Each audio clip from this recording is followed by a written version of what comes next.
నమస్తే welcome to 95 news ముందుగా bulletin లో హెడ్లైన్స్ చూద్దాం రాష్ట్ర విభజన నేపథ్యంలో ఆస్తుల పంపకాలపై సుప్రీంకోర్టులో విచారణ తెలంగాణ కేంద్ర ప్రభుత్వాలకు నోటీసులు జారీ చేసిన సుప్రీం ధర్మాసనం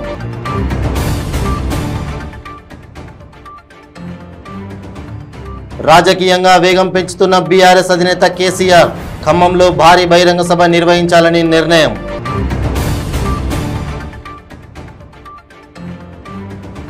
నగరంలోని వనస్థలిపురం దోపిడీ కేసులో కొత్త ట్విస్ట్ హవాలా డబ్బులే దోపిడీకి గురైనట్లు తేల్చిన పోలీసులు రాష్ట్ర నాయకత్వ మార్పుపై బీజేపీ నాయకురాలు విజయశాంతి ట్వీట్ బీజేపీ తెలంగాణ అధ్యక్షుడి మార్పు ఉండదని స్పష్టం ఇప్పుడు బులెటిన్లో డీటెయిల్స్ చూద్దాం రాష్ట్ర విభజన నేపథ్యంలో ఆస్తుల పంపకాలపై ఏపీ ప్రభుత్వం దాఖలు చేసిన పిటిషన్ నేడు సుప్రీంకోర్టులో విచారణకు వచ్చింది. ఆస్తుల విభజన సరిగా జరగక ఆర్థికంగా నష్టపోయామంటూ ఏపీ తన పిటిషన్లో పేర్కొంది. ఆస్తుల విభజన న్యాయబద్ధంగా జరిపేలా ఆదేశాలు ఇవ్వాలని న్యాయస్థానాన్ని కోరింది. అయితే నేటి విచారణకు తెలంగాణ కేంద్ర ప్రభుత్వ న్యాయవాదులు గైర్హాజరయ్యారు. ఈ నేపథ్యంలో సుప్రీం ధర్మాసనం తెలంగాణ కేంద్ర ప్రభుత్వాలకు నోటీసులు జారీ చేసింది. కౌంటర్ దాఖలు చేయాలని ఆదేశించింది. అటు కౌంటర్పై రిజైండర్ దాఖలు చేయాలని ఏపీ ప్రభుత్వాన్ని ఆదేశించింది. అనంతరం తదుపరి విచారణను 6 వారాలకు గాను వాయిదా వేసింది.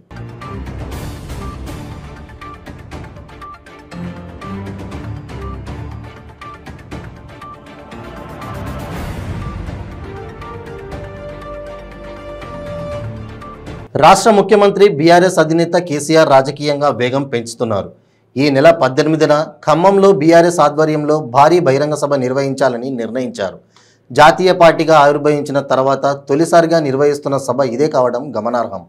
తొలుత ఈ సభను ఢిల్లీలో నిర్వహించాలని భావించిన ప్రస్తుత రాజకీయ పరిణామాల నేపథ్యంలో ఖమ్మంను ఎందుకు ఎంచుకున్నట్లు తెలుస్తోంది. 18న ఖమ్మంలో సమీకృత కలెక్టరేట్ ప్రారంభోత్సవానికి ముఖ్యమంత్రి కేసీఆర్ వెళ్లనున్న నేపథ్యంలో అదే రోజు బహిరంగ సభ నిర్వహించాలని బీఆర్ఎస్ అధినాయకత్వం నిర్ణయించినట్లు సమాచారం.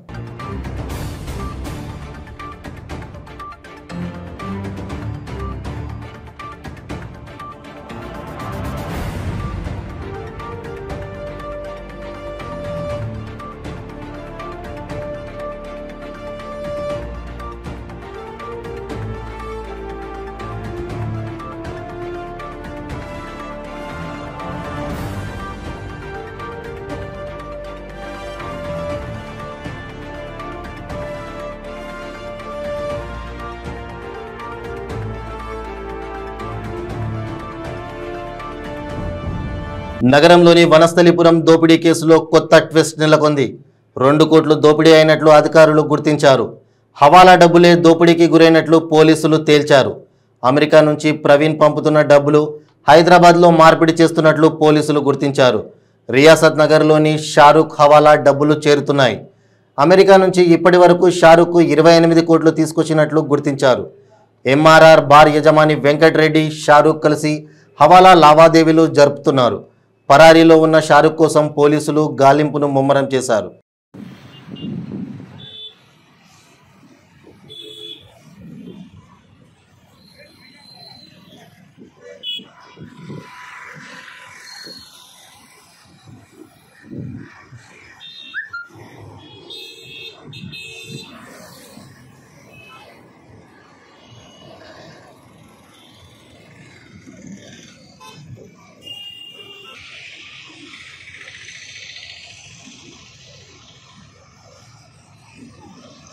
బీజేపీ రాష్ట్ర నాయకత్వంపై బీజేపీ నాయకురాలు విజయశాంతి ట్వీట్ చేశారు.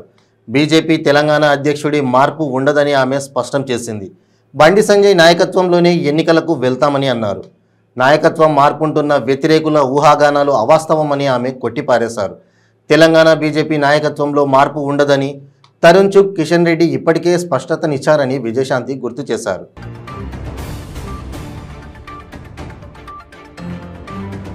ఐటీ పరిశ్రమ ప్రతినిధులతో మంత్రి కేటీఆర్ సమావేశమయ్యారు. ఆయన మాట్లాడుతూ దేశంలో పనిచేస్తున్న ఐటీ ఉద్యోగుల్లో 20% హైదరాబాద్ నుంచే పనిచేస్తున్నారని, ఇది తెలంగాణకు ఎంతో గర్వకారణమని అన్నారు.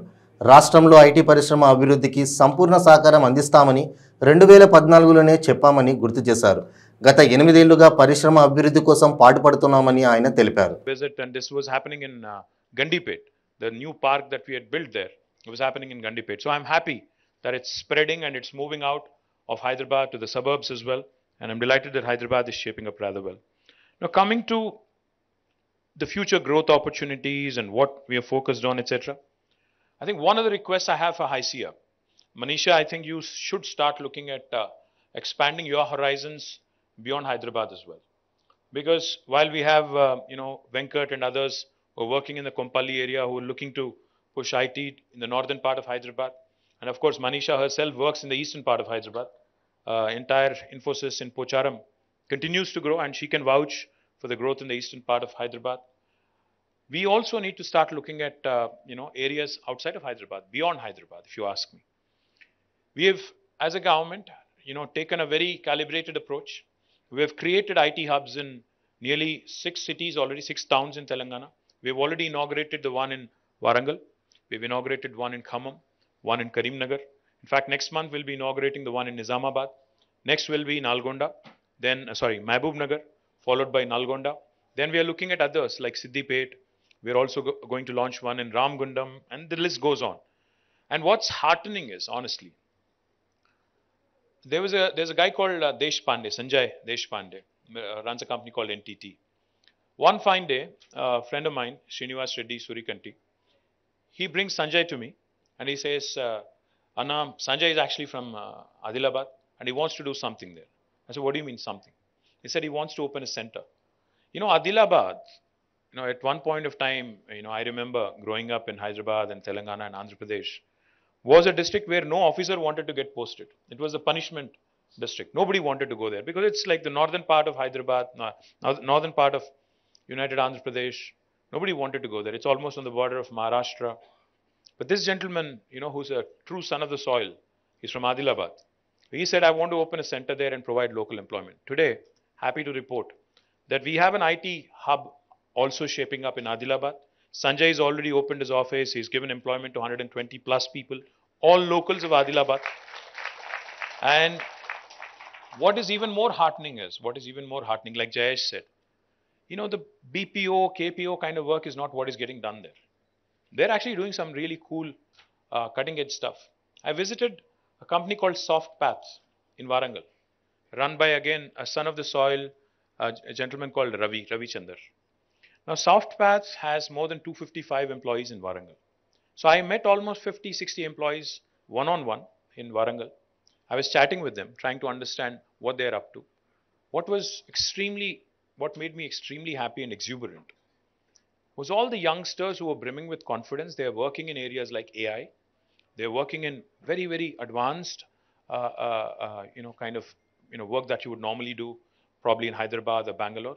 And they seemed rather confident and comfortable. They're working out of their own hometown and they're working absolutely, fine. And the attrition is much lower. And of course, the aspiration to move to Hyderabad, to Bangalore, to the US is always there. It's always the back of your mind. But if we are able to provide a constant feeder of good quality human resources by way of task, I think there is no question there should be no question in anybody's mind that these tier 2 towns, especially post-COVID, where COVID has shown that you can get your work done from anywhere in the world, be it a village or be it a small town or a medium town or a big town or a city like Hyderabad, I think it goes without saying that the quality of life is that much better. The quality of work is even better. So my humble request to HYCIA, I think the time has come, Manisha, under its first women president, to start reinventing and start thinking beyond Hyderabad. Medak జిల్లా Toopran municipality పరిధిలో 5 కోట్లతో నిర్మించిన వ్యవసాయ green market యార్డ్ను ఆర్థిక ఆరోగ్య శాఖ మంత్రి హరీష్ రావు ప్రారంభించారు. ముప్పిరెడ్డిపల్లికి చెందిన 379 మంది భూ నిర్వాసితులకు ఇళ్ల పట్టాలు, కళ్యాణలక్ష్మి, షాదీ ముబారక్ చెక్కులను పంపిణీ చేశారు. తూప్రాన్ పట్టణంలో 22 కోట్లతో పలు అభివృద్ధి పనులకు శంకుస్థాపన చేశారు. మంత్రి మాట్లాడుతూ రైతులకు రాష్ట్రంలో ఉచిత కరెంట్ ఇస్తున్నామని, రైతులకు పెట్టుబడి సాయంగా రైతు బంధు అందిస్తున్నామని అన్నారు. పండిన పంట అమ్ముకోవడానికి ఈ ప్రాంత రైతులకు ఒక మార్కెట్ యార్డ్ లేని పరిస్థితి ఉండేది. కానీ అలా కేసీఆర్ గారి దయతోని మనకు తూప్రాన్లో 3 మార్కెట్లు, 5 కోట్ల రూపాయలతో గ్రెయిన్ మార్కెట్, 11 కోట్ల రూపాయలతో వెజ్ నాన్ వెజ్ మార్కెట్, 2 కోట్ల రూపాయలతో వేసైడ్ మార్కెట్ ఏర్పడ్డదంటే ఇవాళ ఇది ముఖ్యమంత్రి గారి చొరవ. మనం కూడా యాడ్ చేసుకోవాలి. ఇంత మంచి పని జరుగుతుందంటే ఇది కేసీఆర్ గారి వల్ల జరుగుతూ ఉంది. అటువంటి ముఖ్యమంత్రి గారిని యాడ్ చేసుకోవాలి. ఇవాళ మా అక్కా చెల్లెలు కూడా గుర్తు చేసుకోవాలమ్మా. ఇప్పుడే ప్రతాప్ రెడ్డి గారు చెప్పింది, ఎప్పుడో 2008 13-14 ఏళ్ల కింద ముచ్చట ప్లాట్లు ఇస్తాము అని ఊరిచ్చింది తప్ప గత ప్రభుత్వాలు చేయలేకపోయింది. కానీ ఇలా లేఅవుట్ చేసి రోడ్లు చేసి సౌకర్యాలు చేసి ఇలా 13-14 ఏళ్ల నుంచి పెండింగ్ లో ఉన్నటువంటి మన టిఎస్ఐసి లేఅవుట్ లో ఇలా మీకు పట్టాలు ఇవ్వడం కూడా నిజంగా ఇది ఒక గొప్ప కార్యక్రమం ఇవాళ జరుగుతా ఉంది. మా ఎంపీపీ గారు జెడ్పీడీసీ గారు ఎప్పుడు కనబడ్డా నేను అదే అడుగురు, ఏమయ్యా సార్ ప్లాట్లు ఎత్తి, ఏమయ్యా సార్ ప్లాట్లు. ఒకసారి క్రికెట్ మ్యాచ్ పెట్టింది నాకు తెలిసి, బహుశా అందుకే పెట్టినట్టు క్రికెట్ మ్యాచ్. ఒకసారి అదే ఏరియాలో క్రికెట్ మ్యాచ్ పెట్టి నన్ను పిలిచింది, బహుశా ఈ ప్లాట్ల కోసమే పిలిచిందేమో అనిపించింది. అప్పుడు ఆడికెళ్ళి ఫోన్ చేసి వెంటనే తయారు చేయండి అని చెప్పి ఇవాళ ఈ ప్లాట్లు చేయించుకున్నాం. చాలా సంతోషంగా ఉంది. 13-14 ఏళ్ల నుంచి పెండింగ్ లో ఉన్న ఈ ప్లాట్ల సమస్య కూడా ఇవాళ అక్కా చెల్లెల చేతుల్లో ఆ పట్టాలు పెట్టడం, ప్లాట్లు పెట్టడం కూడా చాలా సంతోషం. ఇవాళ ధర కూడా బాగా పెరిగింది. నాకు తెలుసు 10,000 ఉంటుందా, ఇవాళ ఓ 10,000 ఉంటుందేమో అనుకుంటున్నా నాకు తెలుసు. సో ఇంత మంచిగా రోడ్డు కూడా మనకు ఆ ప్లాట్లు ఏర్పాటు చేసుకోవడం చాలా సంతోషం. అయితే ఇలా మీ అందరితో కూడా నేను కోరేది ఒకటి, తొందరపడి ప్లాట్లు అమ్ముకోకుండా మళ్ళా జర కాపాడుకోండి. భూమి పోయిన దానికి కనీసం ఈ రూపంలోనైనా మీకు కొంత మేలు చేసే. నిర్మల్ జిల్లాలో మంత్రి సబితా ఇంద్రారెడ్డి పర్యటనలో ఉద్రిక్తత నెలకొంది. మంత్రి సబితా ఇంద్రారెడ్డి కాన్వాయ్ని ఏబీవీపీ నాయకులు అడ్డుకున్నారు. సబితా గోబ్యాక్ అంటూ నినాదాలు చేశారు. బాసరా IIITలో సమస్యలు వెంటనే పరిష్కరించాలని, రియంబర్స్మెంట్ బకాయిలు వెంటనే చెల్లించాలని డిమాండ్ చేశారు. ఆందోళనకారులను పోలీసులు అతి కష్టం మీద నియంత్రించారు.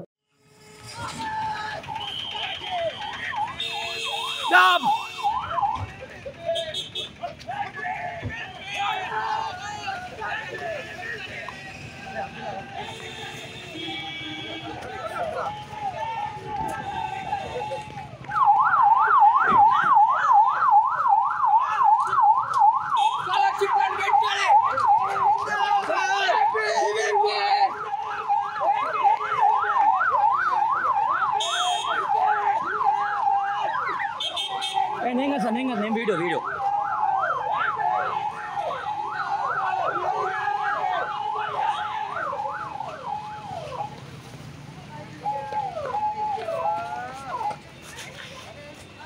తెలంగాణ ప్రభుత్వం విద్యార్థులకు అన్యాయం చేస్తుంది. జిందాబాద్ జిందాబాద్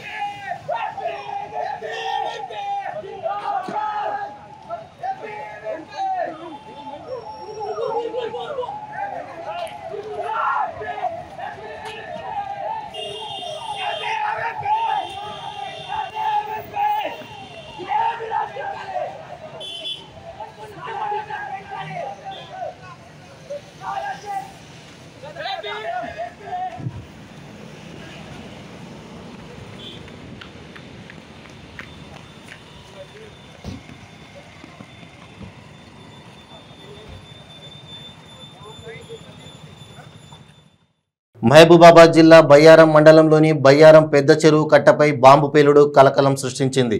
ఈ ఘటనలో ఓ వ్యక్తి తీవ్రంగా గాయపడ్డాడు. క్షతగాత్రుడిని వరంగల్ ఎంజీఎం హాస్పిటల్కు తరలించారు.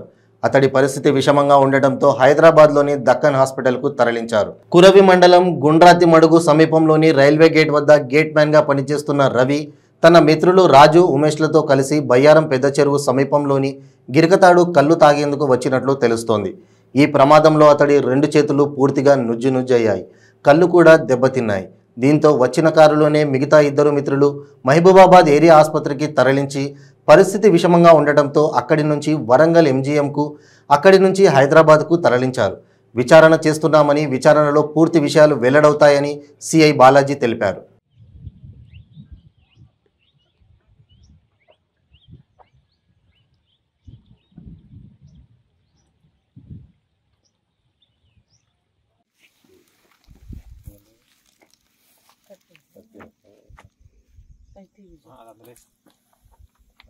పక్కన పెట్టు.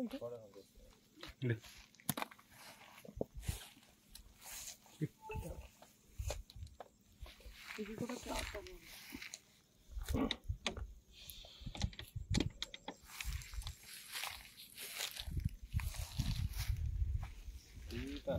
గాలికి పోయి కంప ముడి తగిలించుకోవడం అంటే బిజినెస్లకు అంత అవసరం మన ఇలాగ రావడం. ఒక మీటింగ్ జస్ట్ కామన్గా కలుద్దాం అన్నట్టే వచ్చినాం సార్ మొత్తం. అది మరీ మిక్స్ చేయకు, అది పైపు అది సపరేట్ పెట్టు. అది అంతా మట్టి మట్టి చేయకు.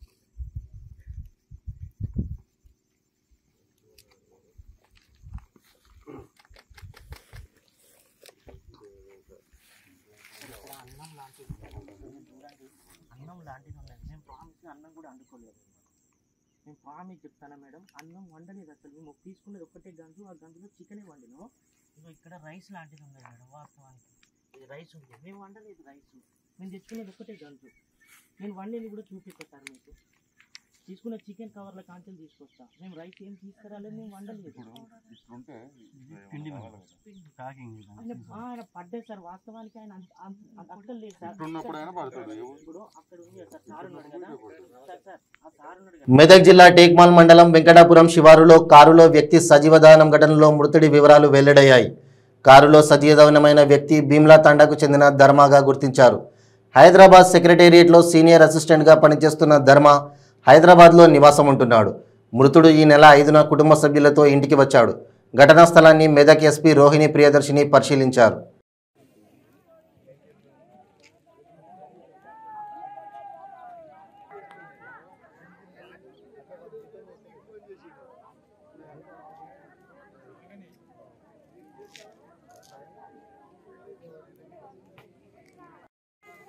అది సెకండ్ హ్యాండ్లో తీసుకోవాలి.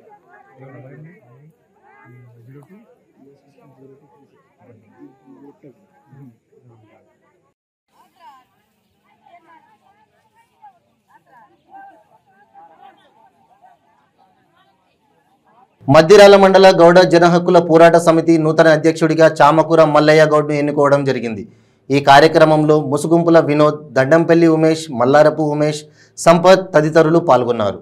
మండల సమావేశానికి ఇచ్చేసినటువంటి గౌడ సోదరులందరికీ స్వాగతం, నమస్కారాలు.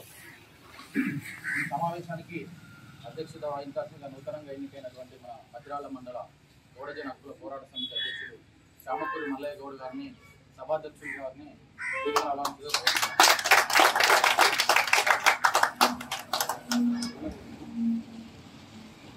అదేవిధంగా మన ముఖ్య అతిథి గారైనటువంటి గౌడజన హక్కుల పోరాట సమితి జిల్లా అధ్యక్షుడు గౌరవనీయులు నారాయణ గౌడ్ గారిని,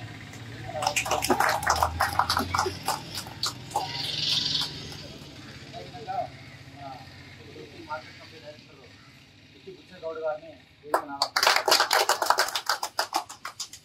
అదేవిధంగా మన నూతనకల్ మండల అధ్యక్షులు పులుసు లింగమల్లయ్య గౌడ్ గారిని, అదేవిధంగా మన గౌడ సంఘ పెద్దలు మద్దిరాల మండలం చామకూరు శ్రీనివాస్ గౌడ్ గారిని, అదేవిధంగా మల్లారపు కృష్ణ గౌడ్ వారిని దండంపల్లి ఉమేష్ గౌడ్ గారిని కూడా వేదిక నలమాస మహేష్ గౌడ్ గారిని వేదిక బట్టి కోటేష్ గౌడ్ గారిని వేదిక చామకూరి కర్ణ గౌడ్ గారిని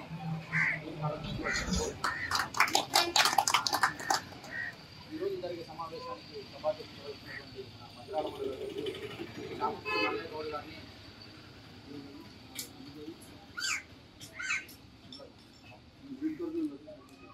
అదేవిధంగా మన సూర్యాపేట జిల్లా గౌడజన హక్కుల పోరాట సమితి చౌగాన్ శ్రీనివాస్ గౌడ్ గారిని,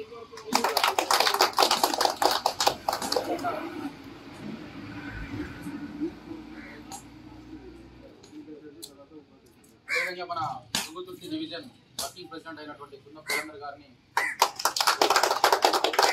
అదేవిధంగా మన తుంగతుర్తి డివిజన్ ఉపాధ్యక్షులు అందు మహేష్ గౌడ్ గారిని,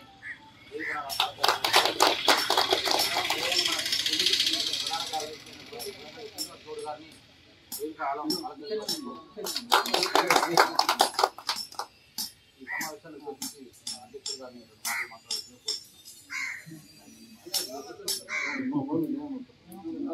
నియామక పత్రం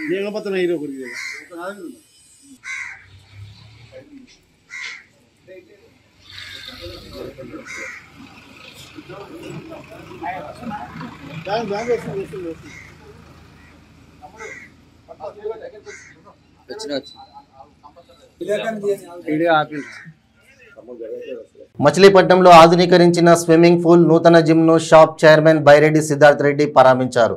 ఈ ప్రారంభోత్సవ కార్యక్రమంలో వైసీపీ యువ నాయకుడు పేర్ని కిట్టు, నగర మేయర్ మోకా వెంకటేశ్వరమ్మ తదితరులు పాల్గొన్నారు. ఈ సందర్భంగా బైరెడ్డి మాట్లాడుతూ క్రీడలకు జగన్ ప్రభుత్వం అత్యధిక ప్రాధాన్యత ఇస్తుందని అన్నారు. క్రీడల్లో రాణిస్తున్న క్రీడాకారులను అన్ని విధాలా ప్రోత్సహిస్తున్నామని అన్నారు.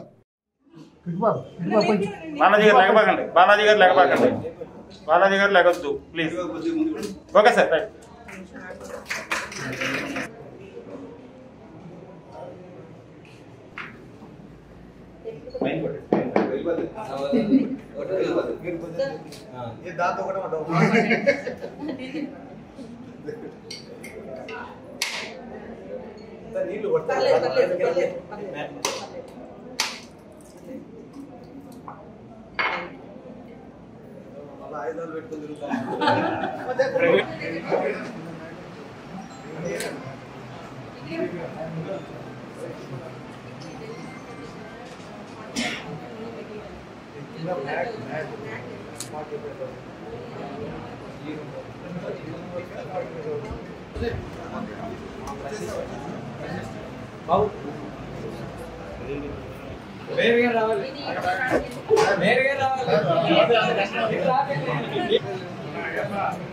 కార్తీక్ లాపాక బాబు ఏం స్పీడ్ పెట్టాం.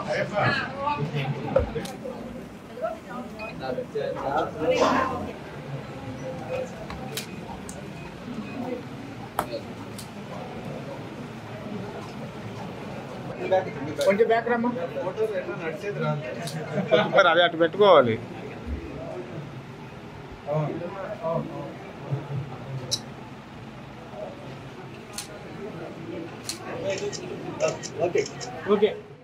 కుప్పంలో టీడీపీ నేతల అరెస్టుల పర్వం మొదలైంది. సోమవారం ఉదయం నాటికి 9గురును అరెస్ట్ చేసినట్లు సమాచారం. సుమారు 67 మందిపై కేసులు నమోదు చేసినట్లు తెలుస్తోంది. రామకుప్పం మండలానికి చెందిన 2, శాంతిపురం మండలానికి చెందిన 1 మరియు కుప్పం మండలానికి చెందిన 1ని పోలీసులు అరెస్ట్ చేశారు.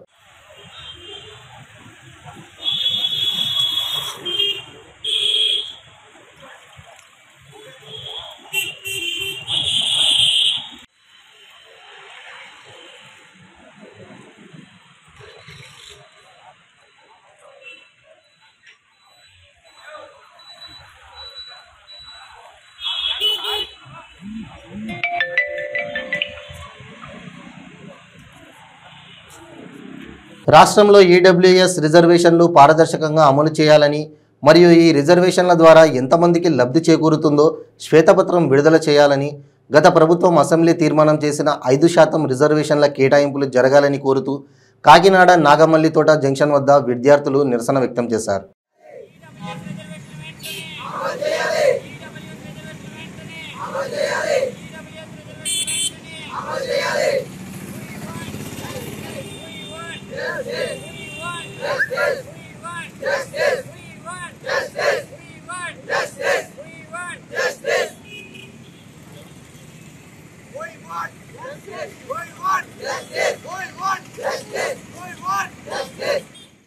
బులెటిన్ ముగించే ముందు హెడ్లైన్స్ మరోసారి. రాష్ట్ర విభజన నేపథ్యంలో ఆస్తుల పంపకాలపై సుప్రీంకోర్టులో విచారణ. తెలంగాణ కేంద్ర ప్రభుత్వాలకు నోటీసులు జారీ చేసిన సుప్రీం ధర్మాసనం.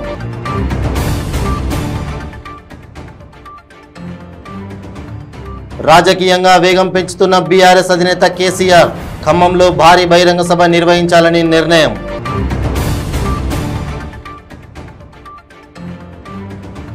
నగరంలోని వనస్థలిపురం దోపిడీ కేసులో కొత్త ట్విస్ట్. హవాలా డబ్బులే దోపిడీకి గురైనట్లు తేల్చిన పోలీసులు. రాష్ట్ర నాయకత్వ మార్పుపై బీజేపీ నాయకురాలు విజయశాంతి ట్వీట్.